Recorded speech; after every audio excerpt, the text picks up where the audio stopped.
Hello and welcome to Auburn University INDD 5960 Tutorial 2 Part 2, where we're going to actually build a script for this map that creates a memory game type gameplay, kind of like Simon. So our map's all set up, and what we're really going to be focusing on is very simple scripting.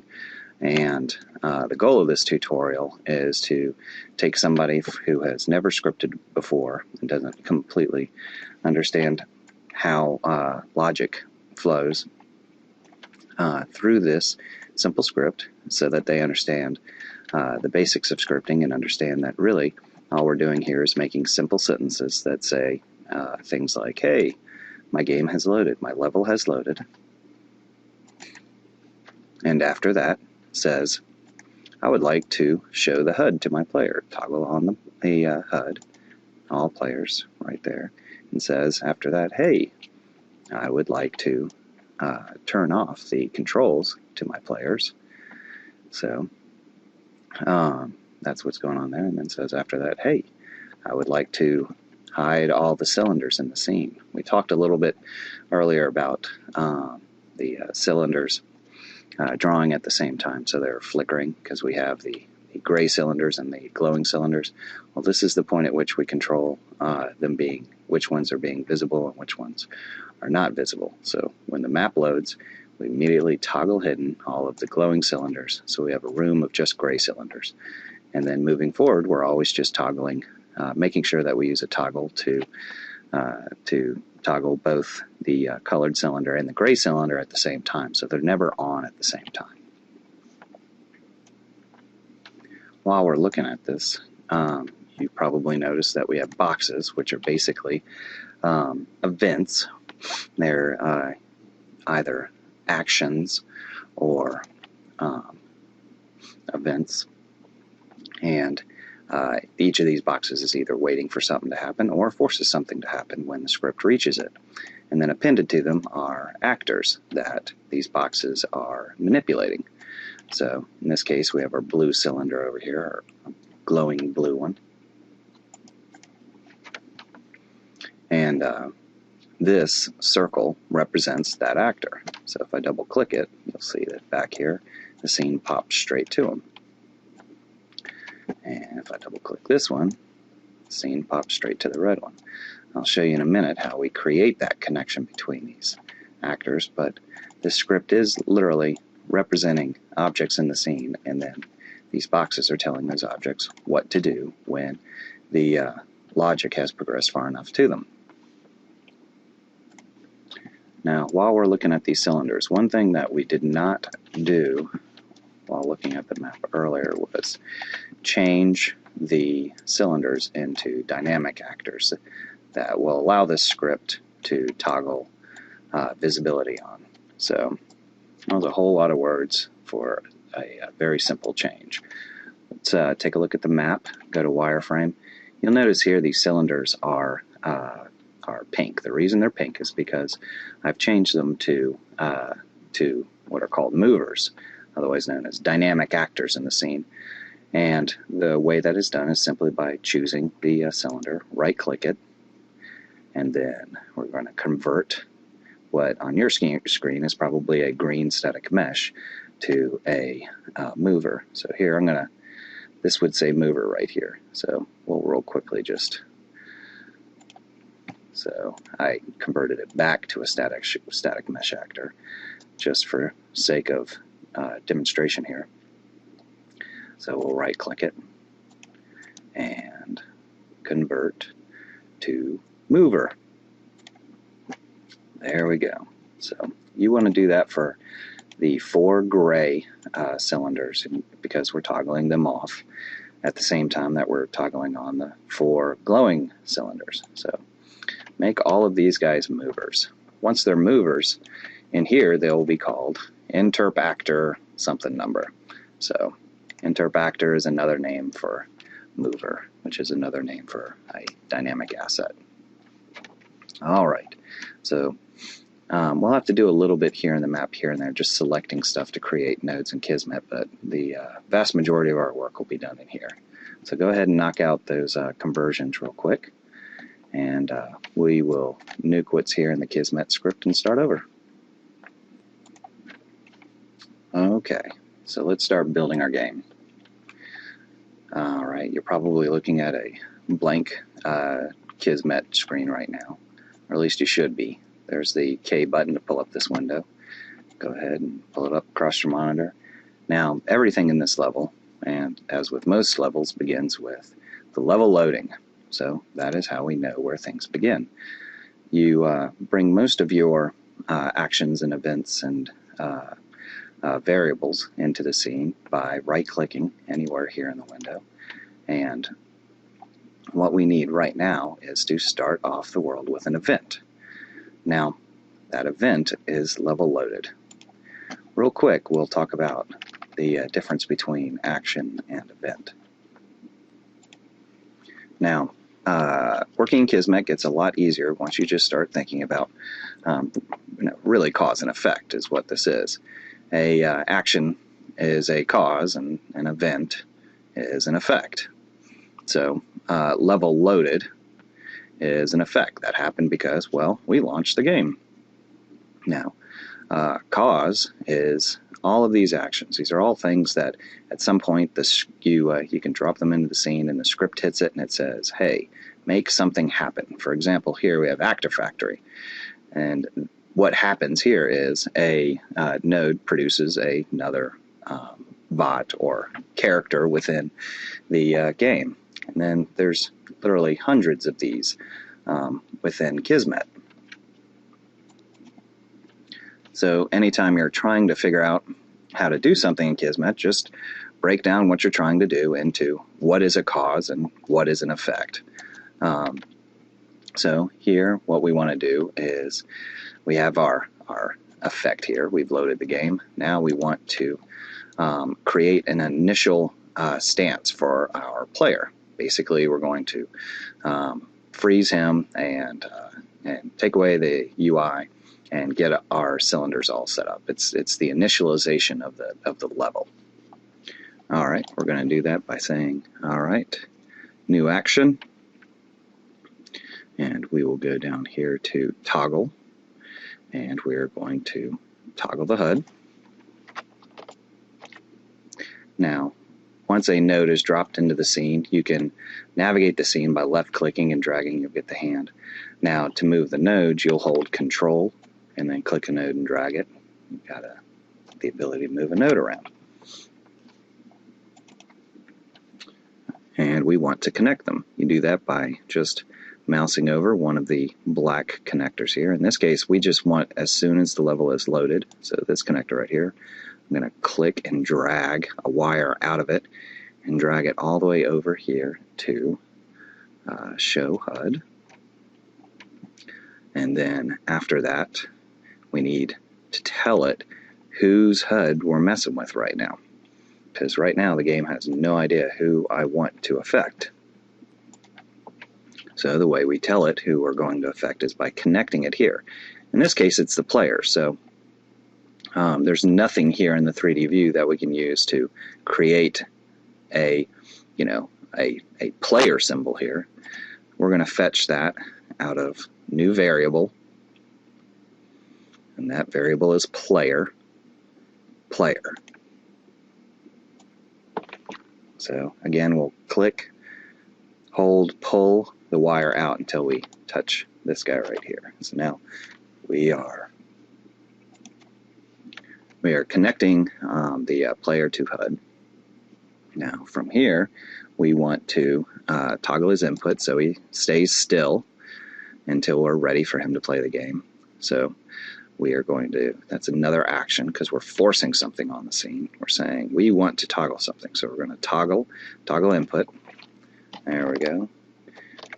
And we're going to connect that there. Turn off. In this case, we're not really toggling. We're just forcing it. Turn off. And then we're doing it to this same guy here. I could have just as easily created another player and new variable player and thrown him under here. But as a shortcut, since this means the same thing anywhere in Kismet, I'm just going to connect it. All right. Now we want to hide the diodes that were glowing, so that when our scene starts, we only are looking at the gray version of the cylinders. Alright, so again, we're going to toggle. Toggle hidden is what we're hunting for. So new action, toggle, hidden. Alright, so we are now going to hide right there. Now, how do we tell it that we're hiding these cylinders? Well, it's pretty easy. So there's a couple different ways that we get those little actors for these cylinders in the scene. One is you click the cylinder, and then with that highlighted here, you can right-click the little pink udder under there, and then you'll see create new object variable. We don't want that. We want new object variable using interp actor 0. That's his name, interp actor 0. So there we go. We're going to toggle him hidden. Now we can use this same toggle hidden node for everybody we want hidden. So we could go ahead and grab the other 3 and do all of them at once. So new object variables using interp actors 11 ... So there we go. Let's make sure this works. Alright, so we've started our script. This is going to freeze the player in his place, and you're going to see the just the gray scene. Yep, that's what we wanted. I can't move. And I'm not seeing the blinky cylinders. We'll close that up. So far, so good. Believe it or not, that is most of what we're going to be doing with this tutorial, just over and over again. Alright, so you might have noticed earlier that I had more statements that kind of written across in sentences as the script went down. Those will go ahead and begin now. And the way those were created were with the same kind of tools. We're going to create a new action, toggle, hidden, right there. Now, we want to give our player a clue as to which dice to touch. The way I did that was by toggling the blue interp actor 0 here. So let's look back at our scene again. Alright, toggling this guy, who is currently invisible as far as our script is concerned, toggling him on. So if I now attach him, and we'll say we'll begin this statement right here. So there we go. We are now going to toggle him, and then at the same time we're going to take that gray cylinder right there. Remember him, the one that's not as deep, the gray guy, and we're going to create a new object variable right there. So now we are flipping both of those, their state, from visible to invisible for the gray one, and from invisible to visible for the glowing one. So he turns on, and then we need some kind of timer or something to happen to say how long this happens for. Now, what I chose to do in this case was to just use a sound, and the length of the sound as my the length that these two cylinders are flipped. So let's play a sound. So an action, again, because we're forcing something into the world. New action, and that action would be sound, play sound. Doesn't get too much more straightforward than that. Alright, so we've toggled this. Now we want to play a sound. Now we want to say what the sound is. So like most anything in Unreal, there's an option, and under the option there is a blank that's waiting for you to plug in a sound that you will pull from the content browser. I've already supplied some sounds here. Now the sound type that you're going to apply is a sound cue. Don't worry about the WAV files. This is the raw audio. But what Unreal often uses to actually play the sounds is a cue, sound cue, made from the sound wave. The sound cue has lots of additional features. You can double click them and hear the sound. You can also go into the sound cue and edit it and add reverb, and for all we care, it's just grab the sound cue and plug it in. Now the sound that I was using for when you got the clue was, here you go, Simon Clue. So we'll click that and plug it in right here. So we're now good to go on the sound almost. So that sound's going to play, but we are dealing with a 3D space now. We don't know where the sound is going to play from. We don't want it to play from everywhere because we want people to pay attention to this cylinder. That's where the apple comes in. Click this, right click our little pink udder, new object variable using path node 0. There we go. So we now have the dice is changing state, then a sound is played, and on the back side here you'll see out and finished, stopped, before end. These are all different times at which, or different places in which you could continue the script from this point. So out would mean the moment you begin playing this sound, start something else. Finished is when the sound is finished playing, start something else. Stopped is some other node within this script has stopped the sound playing, and I should fire off a new event from there. And before end is tied to a specific time that you can key in right here. Right now all we care about is the sound finishing and then us toggling our diases back to their original state again. So new action, toggle, toggle hidden, there we go, finished, and we want you to toggle again, and the guys we want toggled are these two actors right here. Now all this is just to create a visual clue for our player so he knows, or she knows, what's going on in the world. We haven't gotten to the real gameplay yet, but you'll be surprised at how simple that is. So we've given the clue, but our player is frozen. Let's go ahead and give them back their HUD. So new action, toggle, HUD. Alright, we're going to show it to them. And then, remember, it's our player that we want to do this for. So new variable, player, player. So he's getting his HUD back. Oh, just occurred to me. Yes, small mistake here. We should have hidden this when the world started. So when you, this is a good opportunity to show you how to undo your work. This new wire I drew is to hide the HUD. Now right click on this other one, the one I don't want, and we can break all links. So we'll just get rid of that. So there we go. Fix my mistake. So now we are showing the HUD to our player again. Let's give him his controls back while we're at it. New toggle, input. Alright, turn on. And there's our player. Alright, so the clue is given and the player's ready to play. And while this might seem kind of a foreign way to do things, it's not really too hard. So how do we know when the player got to the right place? Well, we talked about that before. That's what this trigger does. It sits here, it waits, and then when a player moves through it, it says, hey, somebody is here.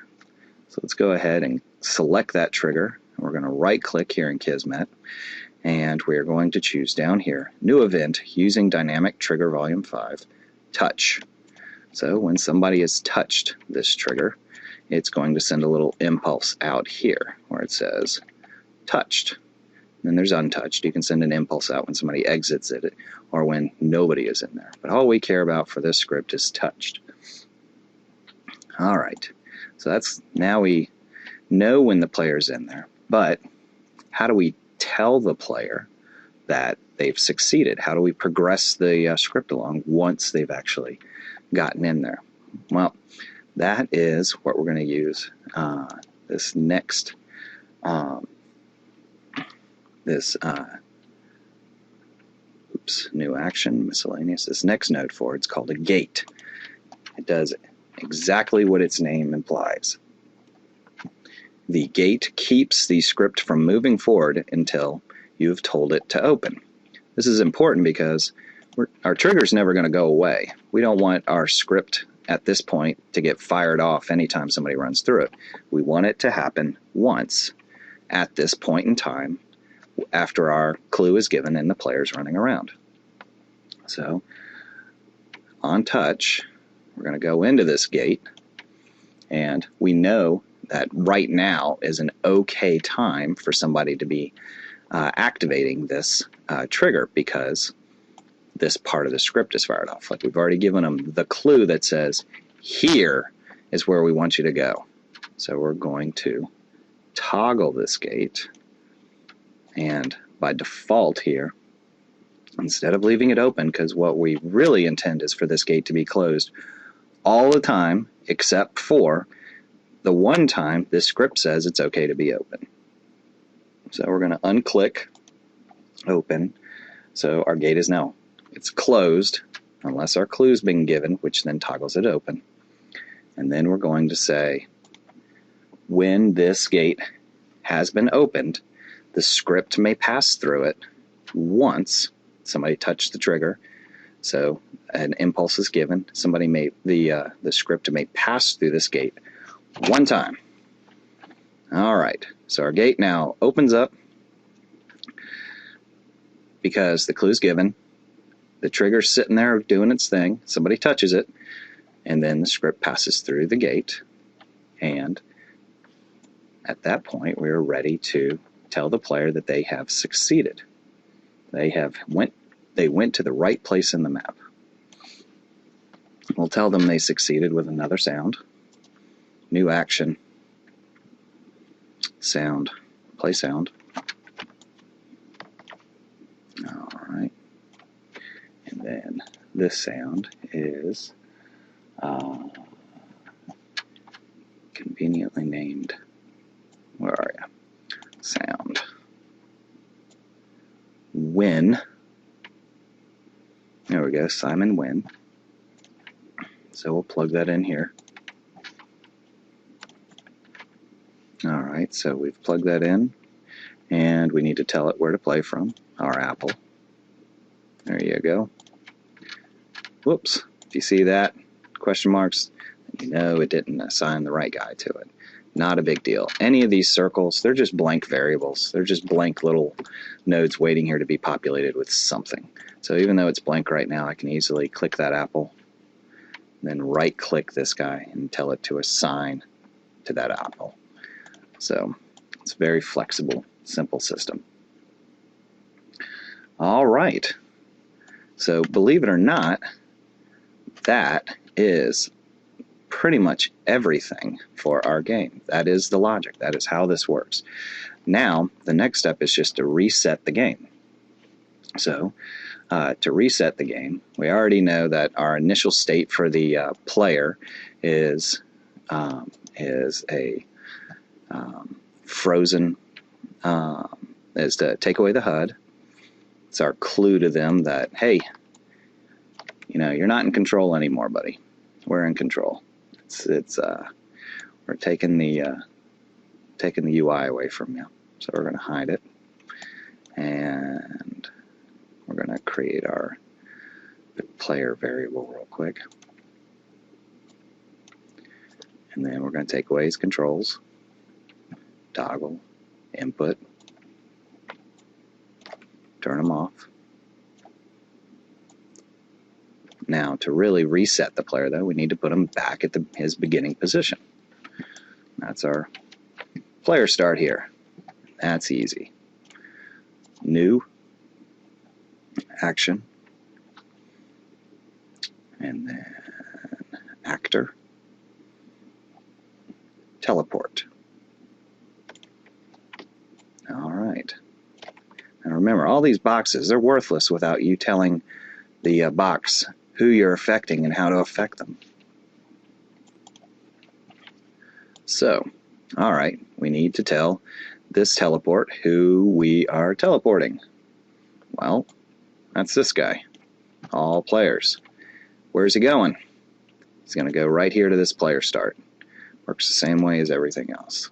All right, so create new object. New object variable using player start 0. Pop. All right. So, did our first real sentence in Kismet work? Let's check it out. Oh, I heard the sound. The clue sound went off. There we go. Controls are there. I can walk. Can I touch it? Yep. And I am reset. Back to the beginning. All right, so far so good. Now you might have noticed that it was very, very fast moving from one state to the next. Now, you might want to come in and just to make the experience feel better, add some delays to give the player a moment to figure out their surroundings and figure out exactly what's going on in the world. So a delay is most easily added just by taking any of these inputs and deciding, well, do I want to delay something? Even though the script has reached this node, do I want the script to wait a second? Well, in this case, yeah, I do. So you just right-click it and then set active delay. And this is a really easy, but at the same time can be cumbersome if you use them too much. Way to pace your script and to pace the experience, so everything isn't just firing, as fast as the computer can cycle it. So we'll add another delay back over here because that reset was really unsatisfying. Hey, I did something correct. I didn't even get a second to appreciate it. So we'll come in here and set an active delay 3 seconds before the game resets me. Oops. Let's get rid of that. Let's not do it there. I don't want to sit there with my controls frozen for 3 seconds. Instead, I want to hear the good job sound and then have I'll tell you what, let's say 2 seconds before I'm frozen up and teleported back. Now, you can also use a node to set a delay if you have a lot of delays in your scene that you want to control through one number. But we're not going to worry about that just yet. We can sweat that in a future demo. All right, basic gameplay is in place now. So that's just level 1. So let's go ahead and call it that. If you hold the Control key and the Alt key at the same time, click and drag, you'll have a box here. And that'll select all of those nodes. Now you can hit the C key. Pops up a new comment window. Now, this just allows you to annotate your script so that somebody else can look in here and say, oh, this is what he was doing. So for us, this is level 1. All right. Now, it's a really good practice to get into, and it's the reason why if you open up my sample map, you'll see notes written all over the place so that you can get an idea of what I was thinking when I was writing this stuff. All right. It's also really important for when you're working on long projects where there might be days, weeks, or months between the first time you looked at a script and the second time. Okay, we're a half an hour in, and believe it or not, all the real figuring out is done. From this point forward, it is more of the same, but we're doing it with the different cylinders. So,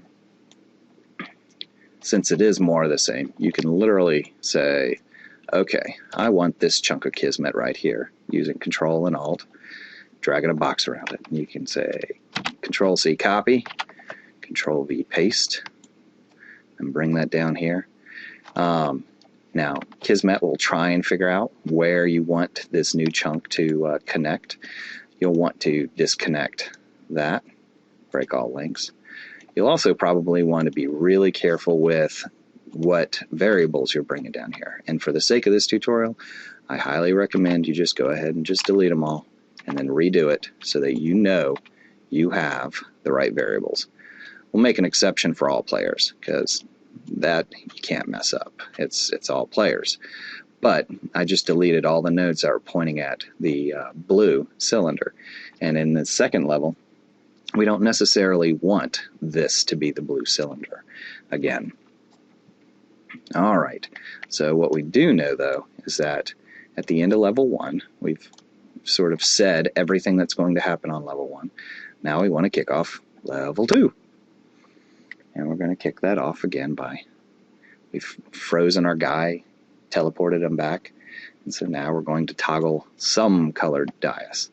Now, in the demo video that I showed, I did connect up the blue dices again. So we'll do that. Click both of those dices. Got them both selected. Right click, create new object variable for the blue guys here. All right, that's what we want. Now, play sound. In this case, the sound node should have held on to our sound. Yep, that's what we want. Now we need our destination for the sound. And like I said, I could have kept the apple there since I'm using the same location again, but for the sake of making sure that you are hooking up what you intend to hook up, just delete them, redo it again, just until you really have this solid in your head. All right, I'll show you what I'm talking about here in a second when we start working on our next group.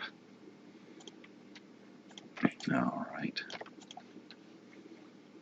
enter factor 0. I need to grab number 9, hook them back up.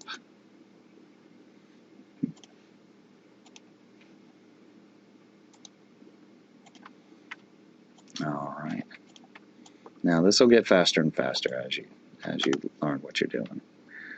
Okay.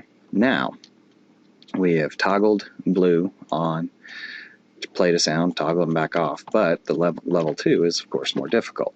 So we are not untoggling our player yet. We're not letting them loose quite yet.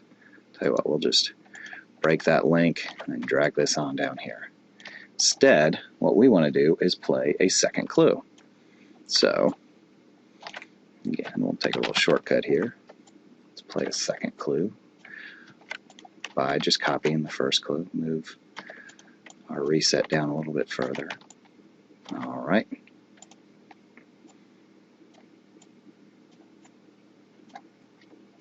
There we go. Now, from here, we want to toggle a different dice. And we probably don't want a 3-second delay before the next clue fires. We'll just let that be 1 second.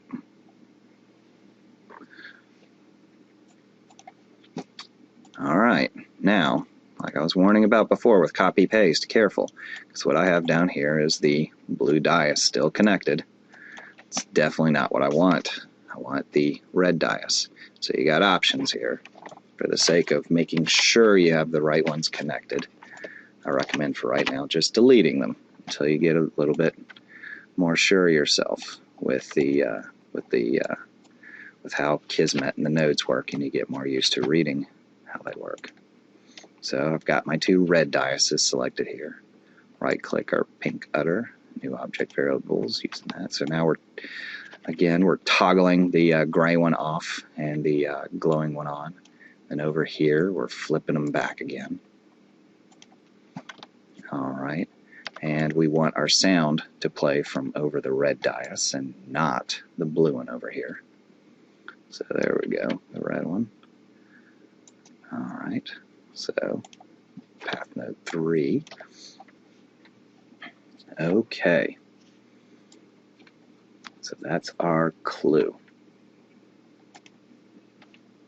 Now that we have given the clue, we're going to let our player free, which is our reset right here. All right, show him his HUD. There.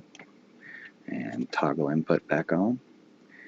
So, the way we know that somebody has succeeded is by entering a trigger in the same order that we have asked them to enter it. So we've asked them to hit the blue trigger and then the red trigger.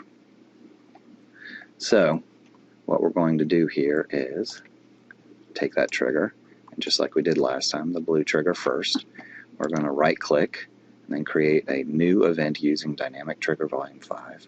Choose Touch. So on touch, the script will progress forward. Alright, now again we need a gate. And this gate is the whole reason why this script works. And now I'll be able to illustrate a little bit better why it works the way it works, why a gate is necessary. So on touch, we want to enter the gate, and then by default our gate is closed and toggle open. And we know that we only want this gate to fire off once. We only want you to be able to go through it once, because at this point in the script, we know that we only want this option to be available at this point in time in the script. And now I think I can illustrate a little bit better why. So the trigger never goes away. Somebody can enter the trigger, and now that we know that a script is literally, it's not just a sentence being spoken, but it's a current that's traveling along these wires. So this trigger and this trigger are the same ones. They're both for the blue cylinders. And since someone can hit this trigger and fire off this part of the script at the same time as this one, we need the gates to tell us when this is appropriate and when it isn't.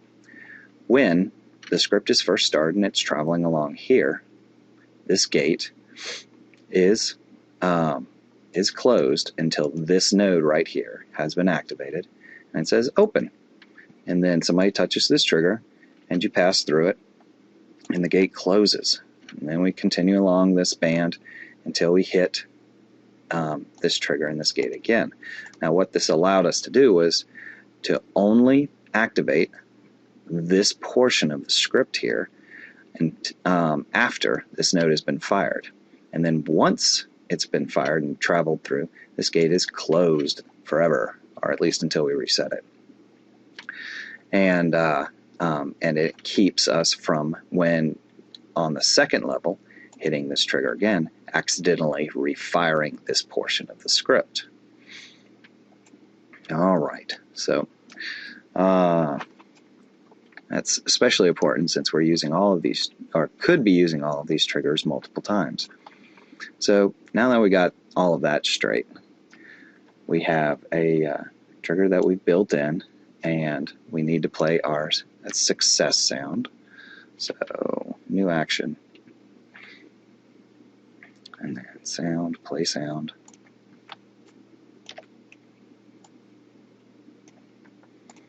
Alright, then the sound that we want to play, of course, is when. We're going to choose the sound cue, not the wave file. And since this is the first dice that we've hit, we're going to click that apple, right click this, and we're going to say sound play from here. And so somebody knows they've successfully hit the first clue. Alright, now we're going to do the same thing again for the second clue, since we've told them to go from red to blue. And it is the same thing again, only with this trigger that says, hey, now you're in the red area. So select the trigger, new event using trigger touch. Alright, and then we want another gate because we don't want people messing with other portions of our script. We only want this part of the script firing off right now. So there's our gate. Alright, touch. There we go. This part of the gate is only open after this node right here is fired. I know that because instead of keeping it open, I'm keeping it closed. It can only open once, and it only gets toggled open only gets toggled open after this note is played. Alright, so again, we want to treat people, let them know they did something right, so we're going to play that sound again. Tell you what, let's start taking some shortcuts now. I'm going to grab that, Control-C, Control-V. Be careful with copy and paste. It's really easy to start making a mess of your script and not being able to follow what you intended, so just be forewarned. Alright, so the gate's open, we're going to play that sound, and since this is the second clue that they've solved, we're going to play the sound twice, just by copying it, and then we'll go from out to play. So now by doing this, they will play almost immediately. They'll both play almost at the exact same time, because all we've said here is play the sound. And then the instant this node fires off, we're saying play the sound. So I could have attached it to finish, and then it would have played the sound twice, but there is a fade out on the song, on the sound that takes a while. So instead, I'm going to attach it here from out to play, and then just build in my own little delay real quick right here, using set active delay again. And I'm just going to set this to half a second. So you get a bum bum delay. Alright, so believe it or not, we are well past halfway. So we need to reset the character just like we did last time. So again, now that we're going to start taking some shortcuts because we understand a little better what's going on, we'll grab the nodes that here that are what reset our character. It's toggle HUD, toggle input, teleport, and we're going to copy and paste those. Now, of course, we've got this big wire that's a holdover from here. We don't want that. Get rid of it. That's why you got to be careful with copy and paste. Alright, drop this in here. And from play sound out, we'll go ahead and hide our player's HUD. I forgot. There we go. Yeah. Don't forget we're including our little 2-second delay here so that the player has a second to realize he did something right. And then toggling his controls and then teleporting him back home. Now, we've created 2 of 3 levels, and the assignment is to create 3 levels. The third level, I will let all of you go ahead and construct on your own. It is no more complex, except that it is a longer statement. So you're going to do exactly what I did just now, only with 1 clue, and then 2 clues, and then 3, 4, using all 4 diases, and then you'll do the same thing here with 4 triggers, 4 gates, and then you'll reset the character, and that will conclude the assignment level. So that's where you can really demonstrate whether you understand what's going on or not. So now that we'll go ahead and open up the original assignment map and take a look at the Kismet there, so you can see that final line is clue 1, clue 2, clue 3, clue 4. Checking for success, 1, 2, 3, 4. 4 sounds at the end of that fourth, touching that 4th dice. Reset the character, and then to put the level back together again so that somebody can replay it. All we're going to do here is level conclusion. Moment where we change the world to indicate that the player has concluded this portion of the game, and we're going to do that by toggling all 8 of the cylinders. So what this effectively does is it turns on all 4 of the glowing colors and turns on all 4 of the glowing colors and turns off all 4 of the gray cylinders. So they see all 4 of them, and then from here we're going to play another sound, and in this case the sound we're playing is the Simon level end 02. That sound. If you ever want to check something from here and see where it is in the content browser, you can click the Find in Content Browser button here. It's a little magnifying glass. Click that, and that will take you straight to where that actor is in the content browser. So we'll plug in Simon level end 02. That's our gong. And then the moment that that is played, we'll hook up another sound, our applause sound, and play that. I put in a delay of 1.5 seconds. Same thing again. These are both being played from the player start, so not from a specific cylinder, but instead from a player start.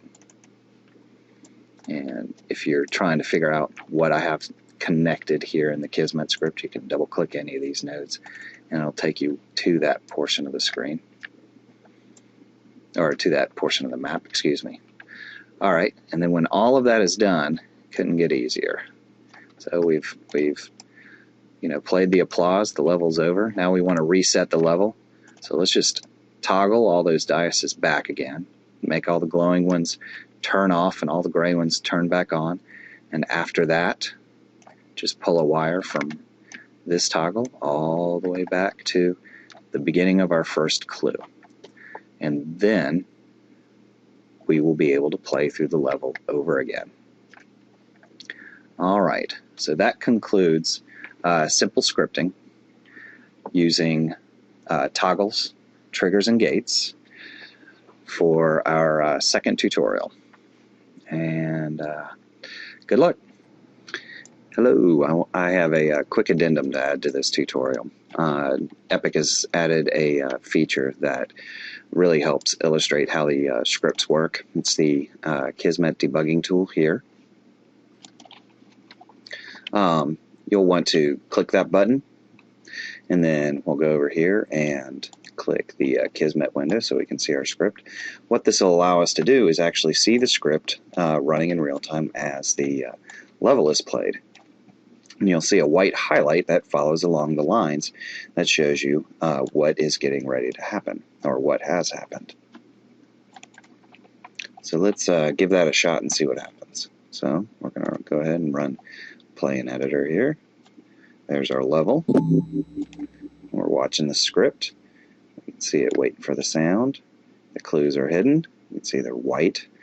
My controls have been unlocked, and nothing's happening in the script because we know, since we've written this, that nothing's going to happen until I touch this trigger. So keep an eye on this window up here as I walk over to that trigger. The trigger highlights and moves forward.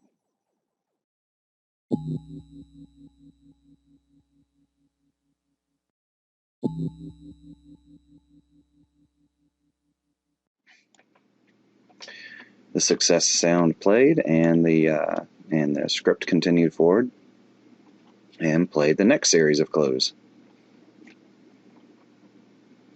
Alright, so our script is now waiting for us to succeed. It's on our second level here, so it's waiting for me to hit that trigger. So let's satisfy that. Pop, turns white, fades away. Now it's parked right here, waiting. This is the last successful node that fired. We know that this is the next trigger that I need to touch for anything to happen. Pop. Alright, our scripts are firing along. And I've been reset. Now we are back here.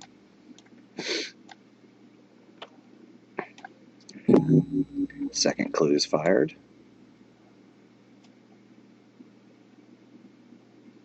Third clue.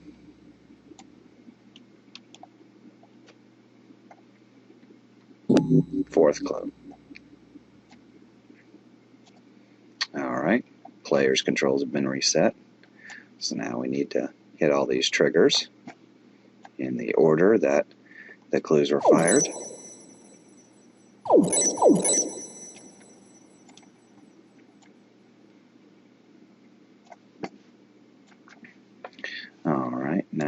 hit the next trigger. That hits there. And we'll go hit the last triggers. And then we'll see reset. And these nodes have been fired off. And when the applause is done, the level will be reset. So hopefully this little tool will help illustrate exactly how this script is flowing through. Enjoy.